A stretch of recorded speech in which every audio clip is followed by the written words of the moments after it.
شبکه فکر شما تقدیم میکند. السلام علیکم هموطنان عزیز. امروز من تصمیم گرفتم که دو خبری خوش را به شما رسانم. یکم خبر دوستان عزیز، سعید مراد دولت رو همه ما میشناسیم. سعید مراد دولت امروز 30 و 31 ینور در مسکو ترینینگ خود را دارند که برادران عزیز بسیاری برادران این را نمیدانند.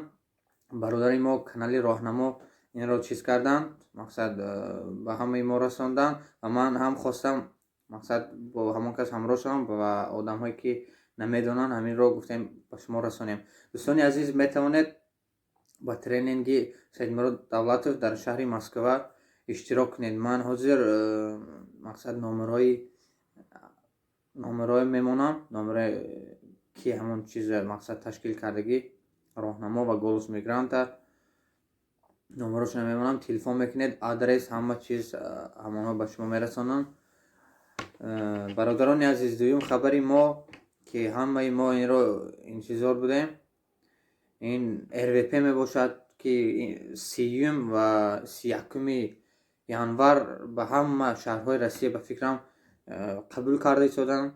قبولی заявление، قبولی عریضه به RVP ما امروز مقصد نویستیم، سحری بر وقت برده پرتفتیم. انشاءالله دعا میکنیم که به ما مقصد کوتا رو ویدیلیت کنن، یعنی جدا کنن به ما انشاءالله. و من خواستم این خبر هم به همه شما رسانم که دوستان عزیز، سوریای ما مقصد خواهشمندی RVP گرفتن داریم. مقصد من از заявление برادران عزیز به شما نشان میدیم. ما این заявление رو پر کردیم. مقصد یگان جایی دشوارش نیست، میتوانید شما مقصد گیرید یگان جا با دکومنتاتون مقصد کی افیشال کار میکند برای همون برادران. جایی کار می نویسید، نام و نسب، کی آمدید از تاجیکستان، سوال های عادی هستند.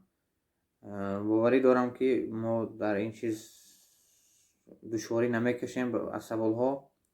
خواستم برای همین شما رسانم. دوستانی عزیز، در امان الله باشید. خدا حافظ تا ویدیوی آینده. بسیاری سوال میدیم فکر شما چی معنی دارد؟ فکر شما، کانال فکر شما، در فکر شما هستیم.